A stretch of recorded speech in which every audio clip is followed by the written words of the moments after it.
Welcome to the Red Raider Coaches Show. I'm your host, Shane Bennett, along with Coach Cofer. We're week 10 here, going into the last week of regular season football. We're going to talk a little bit about week 9 in Groves and the goings on there. But first, Coach, we want to do like we always do, give a shout out to those people deserving. And this week we did First Baptist again, and I'll let you go from there. Right, we always do First Baptist Church on Friday mornings before the game, and it's always a pleasure to go up there and get fed awesome food, and just makes that, like I've said many times before, it makes that Friday complete right there when we got to worship a little bit. And it's not even a long devotional, but it means something early in the morning, and to get that kind of food right there. So we appreciate First Baptist Church doing that. I also want to throw a shout out to Dr. Jason Cox.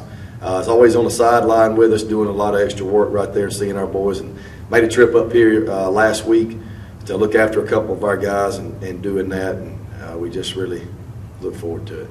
We got a numbskull over here in the window. Yeah. All right, good. Any updates on injuries before we get into the second segment about games? I know you kept Carver out this week, getting him healthy. Yeah, kept Jacob out this week. He didn't really care for that too much. He wanted to play this week. We thinking about keeping him out just another week, but he practiced this morning, looked good. We'll see. I'll check with Mom and on that just to make sure, but he did look good this morning. It was freezing cold, had frost all over our shoes, everything, but that's what we're going to be playing in on Friday night, so why not practice that way and get our kids used to it, especially being South Georgia kids and coaches. I'm a North Georgia boy, but coming down here, I kind of got used to the heat and not being as cold as it was in North Georgia, but we're kind of getting acclimated to that. So didn't mention last week because I didn't know for sure what was happening, but Jeremy Snow has got some major knee problems right there over time, and the doctors didn't think that it would be wise to let him play and finish out the year. So even if we make it to the state championship game, if we're that fortunate, it's not going to happen for Jeremy. So he's a senior, so we've lost him for the year. So that's two major knee people right there, counting Trent Hardy too. We did get Brody Fitchett back today. Brody hopefully will help us at receiver a little bit. He's been out for about 5 weeks since before the Benedictine game. So looking forward to getting Brody back. It was good to see him back in pads. He's practiced a little bit without pads on, just doing little drills here and there, but if he takes another shot to the head or anything like that, we'll have to get him out. But Brody's been doing good. Did great on picking up plays and formations today, and got his reps just like he always has. So it's great to have him back out there. Looks like little Wes Welker from the Patriots. That's what I like to call him. So we're just happy about having him back. But wanted to throw this out there too. I didn't get to say that first part right there when we were getting on to injuries, but did want to give a shout out to our cheerleaders that got second place at their thing at Sylvester at Worth County High School this past week, and our girls softball team. I think they got the overall 5th. Had a great year, and proud of Coach Tyre and the coaches, and good year that they had. Yeah, especially those seniors. Their last game, they were glad they were able to make it to Columbus and do what they did. Coach, we'll take a quick break. We'll come back and we'll break down the Groves game and the week leading up there. What that took and how that took to get into the Groves. We'll be right back after this quick break. We want to thank again Bennett & Johnson, Miles Auto Sales, for their support and help making this possible. We'll be right back.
All right, Coach. Groves High School week 9, 10 officially, I guess, we're counting other games. With the getting kicked out of the game before, I can't think of the word to say that. Bad. Just say kicked out of the game. Ejected sounds a lot Ejected out of the game. I know this had to be, and we talked a little earlier. I try not to talk to you before we get on the show, but I know that had to be a hard week leading up to that. The anticipation of knowing you weren't going to be able to go. I know you can't know the mentality of a teenager, but what was your mentality this week leading up to Friday night? And I know that had to be hard. Yeah, Monday I think was the hardest. As the week went on, I actually got better. I don't know what it was. I don't know if I just kind of put it to the side and thought, we're going to be okay. But it got better for me personally when we went throughout the week. I thought Friday's going to be a bad day. I've been saying that since right after the Vidalia game. And I just, was so busy doing things. Coach Langford had already had everything done, but I was kind of running all over the place Friday doing other things. I had time to call Ms. Ruiz up in the front and say, get the players out. They're fixing to go eat in Jessup. And I had a parent in the office that I needed to go see. And so I missed the kids leaving, which was probably a good thing for me, because it probably killed me watching them drive off and not being a part of that. But it was fine. Went down to Waycross, got me something to eat, came back up here and sat in front of that computer in my office and for about 5 minutes, and then got to go watch the game with Mr. Johnson, Mr. Brent Johnson, and down there on what we call the widescreen. It was a smart board, but it was good. And needless to say, I don't have any fingernails left. It was me walking or sprinting out the door a couple of times during the night. You just can't control, Right. you kind of name or your signature is on something, and you can't be there to help them through problems or help them through anything. I thought the coaches did a good job. We were kind of on a 10-second delay with a film right there in actual life. So it's kind of, I can't help, them doing something because I'm a play behind. Right. And so it was kind of just threw me for a loop right there. But it was tough. It was tough the whole night. It was so much more relief when we got the game ended and we won and got it out of the way. Got it out of the way. It was good, but it was tough leading up to it, and then the actual Friday night. Yeah, I can't even imagine trying to do that. Frustration that had to be there. The game itself, Groves came out swinging. Played us tough the whole game, and if you didn't know, it was Robert W. Brown at Groves. It was their homecoming Friday night. Yeah, I heard that they said that. The announcer, they had a great announcer. About every fourth word out of his mouth was, "It was homecoming Friday night." But that was a good host. It was competition was good. But I don't know that the boys were expecting what they got from Groves Friday night. They jumped on us early and stayed in that running game, just pounded the ball at us. Yeah, you can't tell about a lot of people on film. Sometimes you can see somebody stud or something like that, but I couldn't tell how big they were. Same thing with Vidalia when we played them. Once I saw them compared to our kids on TV right there, I could tell that they meant business. Right. They ran it right at us. They do what they do. Think they got a good coach over there. I don't know him personally. Don't even remember the guy's name. Just heard a lot of good things about him. And I think he does a good job right there with discipline, all that kind of stuff. But, you can tell that they had gotten better throughout the year. I'd seen some film on them before, watching some other people, but they had gotten better through the year. And, just kind of impressed with them. I was more worried about us than I was them. But very impressed with Groves. I think they're going to be tough to handle in the future years with that coaching staff right there. Yeah, getting there to the field Friday night, they just didn't look like a lot, but when they lined it up and hit it, they played. Well, when the lights turn on, some of those people do that. You'll see some teams like that. They'll do that. I said it from the week. It's kind of scary. Some of those teams like that will take the ball outside and throw it up in the air. They did one time and scored right there with about a minute something left. I don't remember the time. Minute 44. And I was thinking about how much time we were going to have to score, and I can't do anything about it. I can't help you. And thank the Lord, Drell ran one back to past the 50, and I looked good right there. And the good thing that I heard in the coaches' meeting yesterday, there was a couple of positives. from that. We were talking about all the kind of negative stuff that we needed to work on and quit walking around on the field and stuff like that. It started out bad, and I knew it was probably going to be a bad night. But second half picked up a lot. A lot of kids made some plays that we're used to seeing make some plays and stuff like that. But the coaches told me that as soon as they scored, nobody on the sideline got down. No, there wasn't any down talk or anything like that. And that's a mark of a winner. That's the kind of swagger that we're talking about. Hey, the game ain't over. We fixed the score right here. And that's what they were saying. And they said, all right, we got to go score. Drell runs it back past midfield, and then they just took off. And once Tron and Drell connected a couple of times right there, I started feeling a little bit more confident. Got them to jump off sides for an easy 5 yards one time. We practiced 2-minute offense the whole entire practice every week. I mean, it should be no big deal for us when we do that. We practice it all the time like that. So, at least that's the only thing I hate about teams that huddle up or my team huddling up.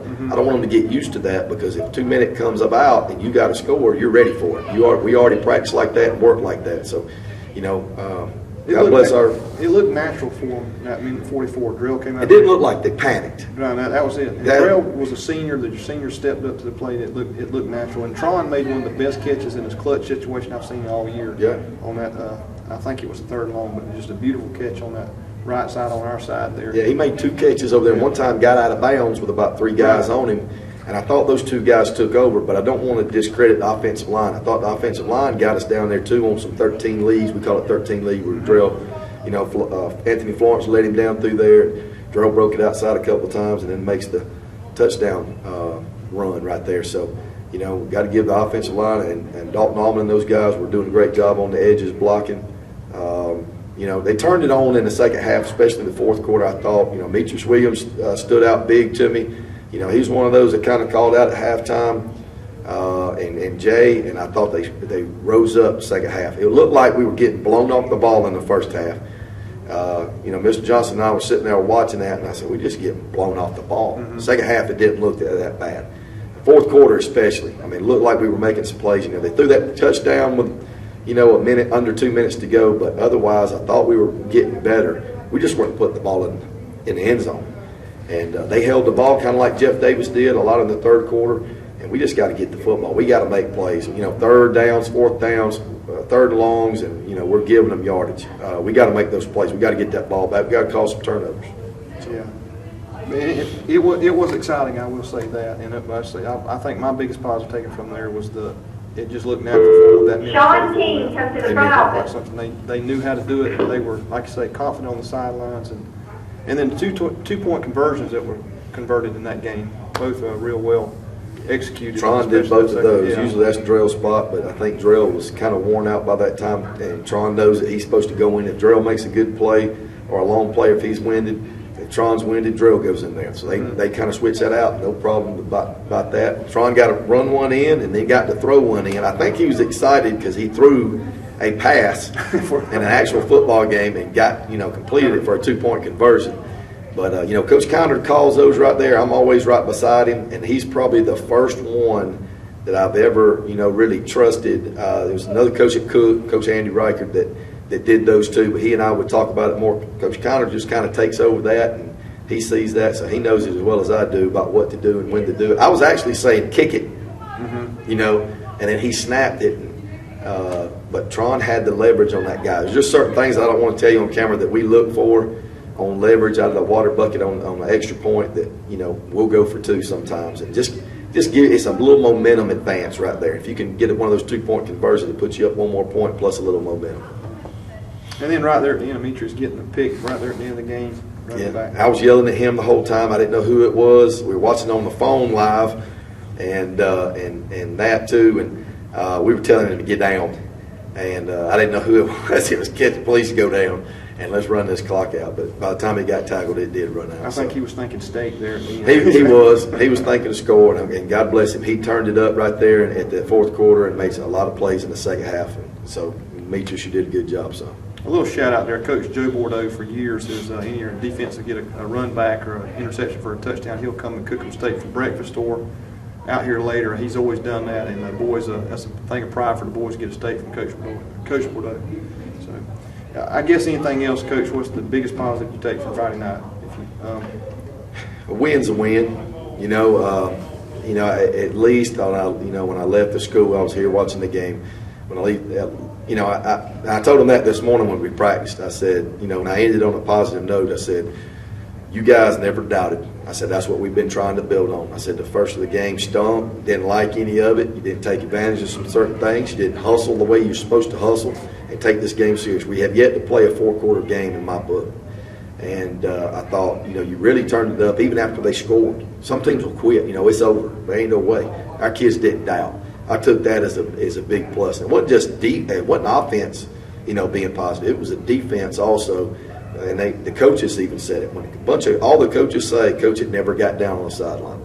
That's a positive, man. You're down 4 points with 1:44 to go, and we hadn't had that much success putting the ball in the end zone, and they drive it down there and score. They can do anything they want to do. That's the speed that we're supposed to be playing at the whole game. Right. If we can get these kids to doing that, it's going to be very special. Yeah, a lot of things can happen.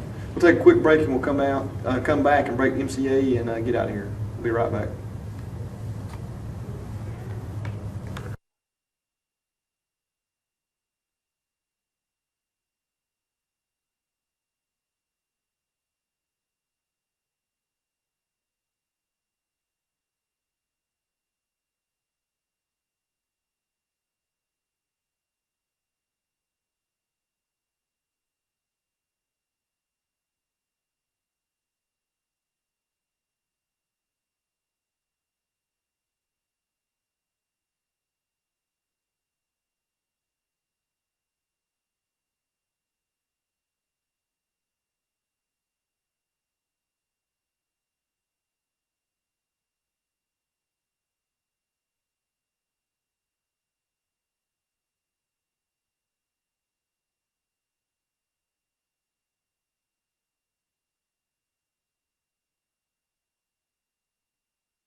All right, Coach. Final week regular season. We got McIntosh Academy. Big game for us. I don't know that it really moves us around in the standings even if we lose, but it's a big. You don't want to go into playoffs losing the last game. No. They need a lot of confidence. Oh yeah. Where do we stack up MCA? I mean, folks. I mean, I know we've seen them a lot, but people out there may not have seen MCA where we stand on there because they beat us the last 2 years. And beat us last year here at home for homecoming. Right. Well, MCA, you know, has a history, especially when Coach Robinson was there. Robbie Robinson was there, who I know, winning and, you know, going to the playoffs. We played them when I was at Cook in 2010. Played them in the second round. They were doing a good job. They haven't won a game this year. You know, like, I don't know what's going on. Don't really care. It's none of my business. But I'm, you know, I've said this every week. I'll continue to say it. It's not a lie. I worry about every team that we play the same. It can be a big game. It can be somebody's undefeated like Vidalia was a couple of weeks ago. Now we got somebody that hadn't won a game that's, you know, that's winless.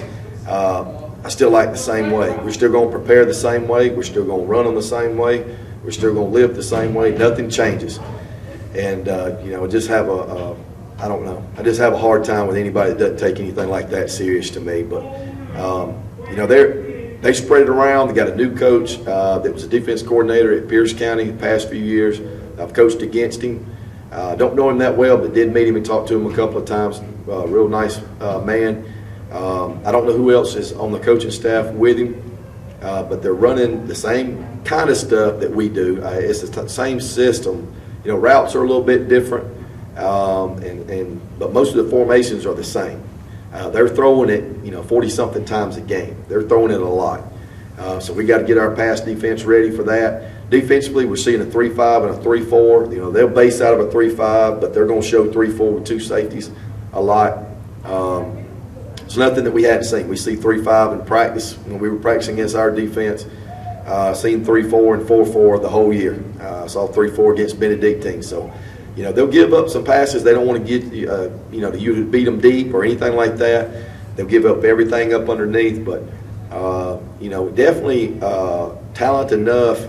And I think, you know, their will is plenty enough to beat you. We want to go out on a good note with a regular season into the playoffs right there. I don't know if there's another way. I don't really care if there's another way or another way we can seed or, you know, fall back. Just win the game. We take care of it ourselves. Right. We ain't got anything to worry about. Looks like we'll be playing Brooks County first round. You know, we know them very well from my time at Cook. Coach Langford, myself, and Coach Williams haven't played for us back in the day, but you know, that's somebody we're very frequent with, what they do and, you know, how they coach and stuff like that, and then the stadium. So been there a million times, but I actually like playing there. It's one of my favorite to-go places. Some people would disagree, but I always actually like going there and coaching there. So, but MCA is definitely an opponent right there. It's got nothing to lose at the end of the year. Going ahead and telling you, if that was me, we're throwing out all the stops right there, trying to do anything that we've practiced throughout the year. Let's have a good time with this game. You know, that's just me being them. I don't know what they'll do, if they'll just try to work on getting better on certain things or throw out all the stops right there and let loose. You know, that's on them right there, but we're definitely going to be prepared for it. You know, we got to get the scoring going back on. Definitely thought we would score more this past week. Didn't happen.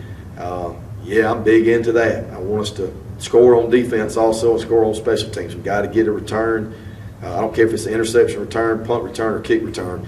It doesn't have to go for a score, but it needs to be a positive thing, kind of like drills going past midfield. It makes the difference in the field, you know, the field, how you play the field and stuff. So definitely doing that. Never been to McIntosh County Academy. Never been there before. Been to Darien, Georgia, but never been to the stadium with the sand gnats and all that. Don't even know if they exist when it's cold. I heard that they do, but we'll see. Yeah, they were there Friday night too. That's what I heard. That's what I heard. So yeah, they're there pretty bad too. Okay. All right, Coach. Well, good luck. We're looking forward to a win and getting into the playoffs strong and taking it as far as we possibly can. Again, folks, we need all the support we can get. There's a good crowd for Savannah, Georgia, Friday night for that longer drive on Halloween. I was really surprised to see a good crowd over there and proud of that. So again, a shout out for our girls. Softball girls finished their season this past week, as Coach mentioned. Had a great season. We want to thank those girls, especially those seniors, on a great season. Last thing, we want to, another one of our sponsors, Titan Industries, that's doing some stuff for the football team, going to donate a building and stuff, and we want to shout out and make a big thanks for them. We'll do some stuff for them later, but you know anybody at Titan or you work there, we do appreciate what you're doing for the Red Raider program. So we'll be back next week, Monday, the same time, and talking hopefully about an MCA victory. All right. Go Raiders.